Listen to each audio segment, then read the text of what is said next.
So good afternoon. This is Wednesday, July 16th, and it's 12:02 p.m. This is the Athens City Planning Commission meeting. The second one, or the last one for April. I guess we didn't have an initial one, so the meeting for April. Welcome, everyone. And so for the record, we do have a quorum. We're a 5-member board. We have 3 members present today. The mayor is not available, and at this point, I think we still have 1 vacant seat, although we're hoping very soon to fill the 5th seat. So we do have a quorum.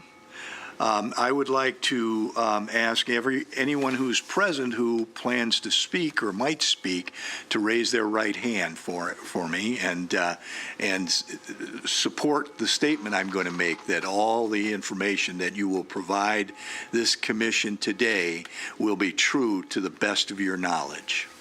If you would go ahead and say I do if that's the case. Thank you. Okay, first item on the agenda is the disposition of the June 4th meeting minutes. Did everyone have an opportunity to look at those? Does anyone have any comments, corrections, or? I had a few corrections, and Monica's already made them. Okay, amended, good. So thank you, good. Monica. Mr. Stone, did you see anything? Okay, so if not, I will entertain a motion to approve the minutes as presented. So moved. Second. Second, okay. All in favor, say aye. Aye. Aye. No, none opposed. Okay, thank you very much. We have no cases today. We do have 1 communication, and it's a Title 41 application by Hugh White Honda. David, would you Yes. go ahead and introduce this to us? Mr. Chair, this is a proposed site plan development for 250 Columbus Road, Hugh White Honda. It is a auto sales facility that they're going to be putting in. We have had a chance, some of the staff has had a chance to review the preliminary site plans, and I have a memo. I didn't get all the comments back until late this morning, but I have a memo with several comments from our staff, and that's for your information. I also sent a copy of that to the developer's engineer. Just gave it to him recently. It basically says that most of the departments doesn't have any comments. The code office has 2. We didn't have any zoning questions or comments, but we are currently calculating the tapping capacity fees for this development, and wanted to note that we have not yet received an annexation request for this property, and the way the city code is set up, we're not allowed to provide water and sewer to that site unless they've annexed or they have a pre-annexation agreement by the city council. Just wanted people to be aware of that. Fire department didn't have any comments. Police didn't have any comments. City planner didn't have any comments. A couple comments from utilities because they'll be tying into a force main, pressure force main. We want to make sure that they do that correctly, and then a couple of stormwater comments. Okay. Does anybody here on the commission have any questions at this point? I'd like to hear it from the... Okay, so would anyone with Hugh White, representing Hugh White, please, would you like to make a statement and give us additional information on what you're proposing to do? I would ask that you state your name and your address for the record, please. Sure. Dustin Todd with Archall Architects. We're the applicant for Hugh White, Okay. with 49 East 3rd Avenue, Columbus, Ohio. Okay.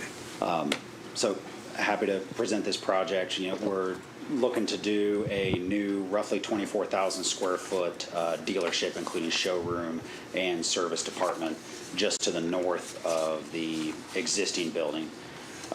We have had lots of communication with staff and received some great feedback. Overall, the new dealership will not only be able to have them provide, a larger service department to service the area and a larger showroom, It'll also be the newer Honda prototype, which has just been released this past year, which is exciting.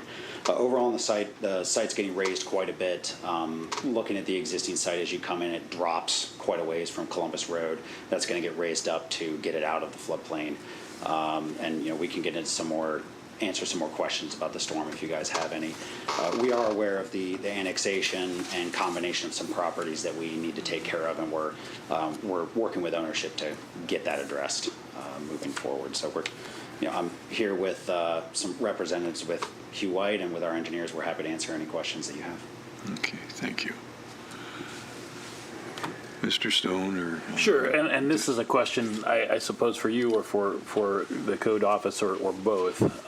With regard to the annexation, I mean, and in my capacity as service safety director, not as a commissioner here, we simply cannot tie you into the utility system if that annexation process isn't going through. So just to go on record to say that it's not like optional, I guess, if you want to build this building.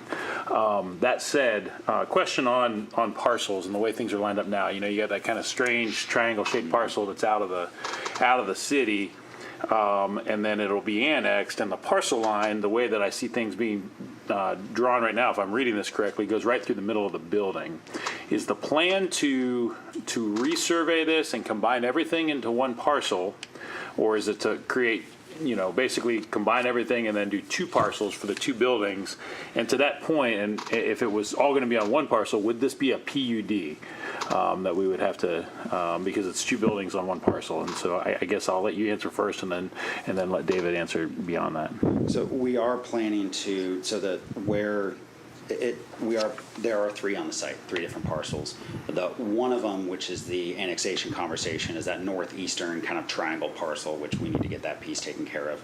And then once that's annexed and the ownership name is changed to match the other parcels, it is planned to combine them. Okay. That they would be combined with one another into one parcel. We would need to do that from a building code standpoint anyway, because this new building is going across the existing parcel lines. Gotcha. And then the follow on related to So one of the issues we would have if you turn this into just one parcel would be that we only allow one primary structure on here. So would it be possible to split it into two parcels, one to the north with one structure and one to the south with one structure? I think if that could make things simpler for the approval process, It would. I don't see any reason why we couldn't. Yeah, and you can keep them land hooked, but having two separate parcels makes a big, they can be continuous and contiguous, but having two separate parcels really makes a big difference with regards to our approval process. So, I mean, I think probably you should see guidance from Mr. Riggs related to how you combine and then divide. I mean, obviously there's some, are there two different companies going to be involved here, or is this all one big? Just one, but just one of them just has a different ownership name is what I was addressing with the one that's currently part of the township. But one ownership. What's that? One ownership. One ownership. Yes. Two different types of, two different dealerships, or how? In the end, it will be. Yes, but it's one ownership group. Okay, it's one ownership group. I got you. Okay. I see. Could you see a situation where the building? Because I think the way you're designing this, the buildings are pretty much going to be independent, like independent utility connections, that sort of thing. It's Yes. not. Could you see them selling, one side selling and the other one not in the future? That'd be a question for The owner, right right? ownership. So yet another reason why having two different parcels for the two different buildings, I think would be in your interest, or in your client's interest. Yep. The other comment that I had, I noted on our memo, we talked about the Shade Tree Commission is still under review. We recognize the conflict between trees and car dealerships. That's a challenge, obviously, because of material that gets down onto the cars that are from the trees that are in the area, and you obviously have brand new cars that you have parked that you're trying to show, and so we'll do our best to work with you, and we would just ask that when we get the shade tree comments back from the commission that we want to try to meet the spirit of the law related to providing tree cover in our commercial areas in our whole city. So we'll work with you on placement because of that concern, but please work with us on the other side related to quantity. Okay. So, thank you. We can do that. Has sufficient information, and this is to Mr. Riggs, have you received sufficient information about how they're going to handle any stormwater and all of that whole? I mean, I see some drains, and I do see the detention pond piece, but I mean, this is a critical area near the river with regard to chemicals and things of that nature. And so, have we seen enough of that yet at this point to feel comfortable? So this is also located in the wellhead protection area, and at least part of it's in the wellhead protection area. And what we do is we would have the applicant, once we're done with this, with approval at this stage, they would go to the wellhead protection area for comments from them when they're at the actual permitting stage. So Okay. we plan on doing that. Okay. I don't know that we've got enough information yet. That was one of the comments that came back on the stormwater quality. Our staff has asked for some additional information. I'm sure they'll provide that for us. And then there are requirements by the EPA, right, for the That would be the stormwater, the EPA, yeah, EPA the requirements? EPA Okay, requirements, yes. okay. And one other question, and this is down to trees and lighting. I did see some of your designs for trees and how they're to be planted, and I appreciate that. And I also appreciate the downward lighting that is currently there. And so we do have regulations on that. So appreciate, sensitivity to trying to do the downward lighting for dark skies. Yeah, I mean, from a public safety perspective, I know that lighting at a car dealership is important. I think we just had another theft from this particular location of a, if I'm not mistaken, recently of a new vehicle that was stolen. So obviously security is important, and we know that. So you have to adequately light the site. But to Member Nisley's point, we do have those cutoff lights are a requirement. And those aren't in the plans yet, I don't think. No. So we'll have to. The fixture is important for that. Okay, we can provide As that. well as edge of lot. What's the rule about candle power beyond the edge? 0.1 foot candles at the property line. Yeah. 0.1 or less. Some thought put into the way that design happened. Okay. Any other comments? No? Anybody else want to speak to that, to this particular project? Sure. Again, if you'd state your name and address, I'd appreciate it. Mason Malcolm with the Kleinger's Group. We are the civil engineers, landscape architects, and surveyors for the project. We're located at 350 Worthington Road, Westerville, Ohio. Regarding potentially splitting the parcels into two, with the current layout, would that get us into any needs for variances for setbacks? No, parking doesn't require any setbacks from the property lines. Okay. Buildings, auxiliary structures do, but we don't consider parking to be a structure. Okay, that's all I have. Thank you. Thank you. So the process here is that this will come forward possibly at our next meeting as a communication. Case. Or it will be a case? I think so. Case, yeah. Oh, yeah, right, I'm sorry. It is a communication today. I'm sorry, yes. So it will be a case at our next meeting where we'll vote to forward that on to City Council. No. It's just Title 41. It'll just Title 41. Okay. So that's the process. So we'll meet again. I think it's 3 weeks. It'll be the first week in August. I think, is that true? Maybe. August the 6th. Is it 2 weeks? It's August the 6th. Yes, August the 6th. Okay. Okay, I think our plan had been, I know we need to go to Shade Tree Commission before we come back. So I think we had scheduled to go to Shade Tree Commission at the start of next month. Okay. And I think we'd be on the second meeting. Second meeting, in which would be the August. 20th, I think. I then. believe so. Okay. So my question on annexation and that process, I mean, that involves checking with the county, is that correct? And then, or not? Yeah, so the way the annexation process is the property owner would get a agreement between the township and the city, and city council then would review and approve that agreement, and then it would go to county commissioners for review and approval. Depends on which type of annexation you're doing. So it would start with township commissioner or township trustees, and then go to city council, and then go to Athens County commissioners for approval. So at what point would we be permitted to vote on this?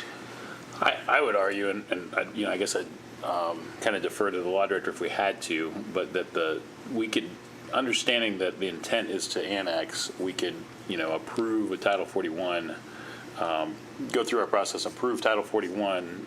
We could either stick a condition on there that's conditional about annexation, because, for instance, utility taps are conditional on annexation anyway. So I think we could probably do the same thing. Do you think that would work, David?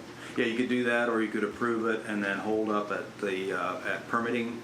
You could not approve the permits until they at least it started, or we're moving forward on that. It's to your pleasure, whatever you'd like to do. Okay.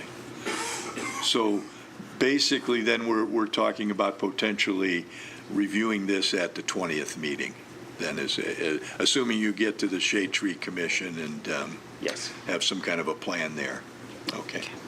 Thank you very much. Great, thank you. So that's we have that's it for any communications, no cases. So the next order of business would be reports. And since Megan is not here, we're looking to Mr. Riggs for Yeah, I can try any to- reports we have. I can And try to work on this. the one scheduled is the zoning, rezoning of the Columbus, Lancaster Street area. So Columbus Road. we actually, after that public meeting we had at the for the Columbus Road, Lancaster, Columbia Avenue neighborhood, we had a lot of comments back, a lot of opinions back on what the residents wanted this neighborhood to look like. So we took that into account. That I believe is in your package as well, and then we revised that zoning map to what we think matches what the residents would like, plus what we would like to see in the future for development, for zoning in this area. So in your packet, there's a proposed zoning for July 16th, 2025. That was the update. We did modify a lot of stuff. As you can see, the main corridor is going to be a B2, B3, rather than just a B3 area. We changed some of the B1 zones. Now, as you know, a B2 zone does not allow drive-through restaurants, and that was the big comment that we got. They did not want to see drive-through restaurants in this neighborhood. So the B2 actually excludes that type of development from most of this area. It's going to be from on Columbus Road to the north. There will be some B3 up there, but all the B3 between Second and Sunset Drive, that's all gone to a B2. Ms. Nisley. And that's helpful, I think, based on the comments that were at that meeting. So my question is, that lot is, the old Dairy Queen's still for sale. Are they likely, I mean, I know you can't forecast, but they could then, if this is zone B2, they could come in, they could say, we want that grandfathered in that is there, or go to the Board of Zoning Appeals. Yeah, the way our code works, or the way our code is set up, is that a grandfathered use, a use that's not allowed in the zone based on existing zoning laws, if that use stops for a year or more, the grandfather clause goes away. So Okay. that's the way our code is set up now. But the way it was being used up until this changes was permitted. No? No, it was grandfathered. It was a. Okay, it was never, savings clause. it was not permitted. Okay, that's my question. It was a non-conforming use. Okay. Okay. Okay. So then it seems fairly clear to me, I don't know what the law director would say, but fairly clear to me that that it's been more than a year, and so I think it's important to note, and just, again, wearing my other hat as the service safety director, not necessarily as a commissioner here, we reviewed this situation in detail, and there's a lot of history with this particular site and, surrounding the position of the city, the position of the owner, and then the position of the neighbors. There was a federal court case that the city lost ultimately related to this, but it mainly surrounded use of the right-of-way and a prohibition that the city had attempted to impose on use of the right-of-way, not so much zoning. So that case happened before the zoning code changed, and the city lost before the zoning code changed to say that drive-throughs were not permitted in the particular zone that's there. So, but because they had the drive-through that was operating, the city had lost the federal court case regarding to the use of the right-of-way. The use persisted as a grandfathered situation under the savings clause. So basically, as they go forward. Even with no zoning changes, our position will be that a drive-through in the traditional sense, now that it's not operated as one for greater than a year, would not be permitted, a drive-through. Now, the one thing that's a caveat with that is we do treat pickup windows differently than drive-throughs. And pickup windows, that is to say, you can drive your car up, pick up an order that you've made previously, not ordering at the speaker box. That would be something that we would believe would be allowed to be used in this zone. And there's a couple of those in Athens, not very many. Most of the type of restaurants like that have a box that you order at, and people talk, and that noise associated with it occurs. But there are a couple of restaurants that have a pickup window only in Athens, and that would be permitted here. So conceivably, somebody could come in, buy the property, put a different kind of restaurant there and operate that as a pickup window, but not as a drive-through. So that's... And consequently could still conceivably be using the right-of-way for that purpose. I mean, unless we want to, go down that road again, and we really have to get creative. I mean, the 80-page court decision that says why we were in error about how we dealt with it the last time in the late 90s, I think we'd have to figure out how we'd approach that. Go ahead. One of the other comments I noticed was about a park, and that it was called for in the comprehensive plan, possibly a park for that area. Were there any suggestions that came out of that public meeting that looked like good recommendations for a park area? And is that a possibility as we work on this? Yeah, so there were a lot of questions about whether we could have parks there, and parks are going to be part of the open space zoning. That's where they would need to go.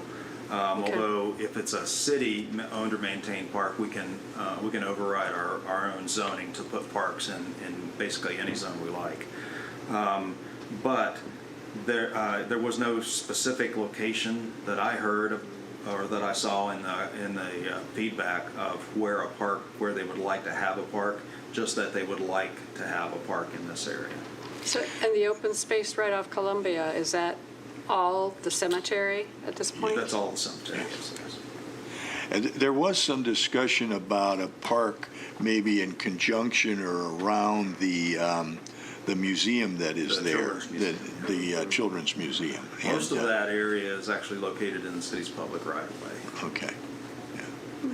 So we talked that it could conceivably happen there at some point in the future, and we could take a look at the zoning at that point and deal with that. I think the other thing that I took from the comments at that public meeting was there was an awful lot of people that really wanted to maintain and have as much R1 area as possible, and of course this plan, there's obviously the yellow is all R1, so there's a great deal of R1 around there, but I think people where we have the B1 and R3, they all wanted that area identified as R1, I believe, for the most part, the people that had comments. But we felt as we were putting this plan together that this, allowed for the idea of a small neighborhood business area and support businesses for that community area of Athens, and so. Yeah, I heard a lot of support for local business, locations for local businesses. Right. Coffee shops were mentioned, small boutique shops were mentioned. Right. So I actually heard in that meeting, I had a lot of people came up to me and said that they would prefer that kind of business to other types of business in this neighborhood business areas. So am I right that a B1 still could potentially have residential use in part of the building? Yes. Okay, So can a B2 and B3 as well, just on the second floor. got it, okay. But this B1 could be on the ground floor? On the ground floor, correct. Okay. Okay. Anything else? Anybody here would like to comment? Yes. Name and address. I'm Rob Delich, live at 124 Morris Avenue here in the city, and just a couple of comments. I like what I see here. I think this is a good proposal. It was adjusted slightly after the comments we received from the public hearing. The public hearing was great, went really well. Commend Megan Jennings, the city planner, for doing a great job with that and fielding lots of questions. She did a really good job of answering questions, I think. One thing to note is there was also, in addition to saying local businesses, a lot of people in the comments, if you look through the comments, pedestrian, walkability, stuff was mentioned a lot. So people want it to be more walkable, some place they can walk to a business from their house, which is what we have in the Near East Side neighborhood and some of the other neighborhoods in the city, and it's a great amenity to be able to do that. And I think that's key here, is to build a neighborhood commercial district that is walkable, which may take some work from the city to improve the walkability in that area in the future, potentially, as it gets redeveloped. But so I just want to point that out too, that was really, I think, a theme here. Yeah. And I believe that the plan is a move in that direction from what we currently have. Yes. Yeah. Yeah. So that's it. Thanks. Anybody else? Okay. So this will probably then come forward as a communication next. Does it need to do that? Yes. Okay. Okay. Any other report? That's all I have. Any type? Okay. So now we have the opportunity for citizens to speak on items not covered on the agenda. Anybody have any discussion they'd like to present to us, or comments they'd like to bring to us? None. Perfect. Okay. Any announcements or other business? No? No. Okay. Hearing none, then I move for adjournment. Is there a second? I guess, Second. do we do that? Okay. All in favor? Aye. All right. Okay. Thank you, everybody. Thanks.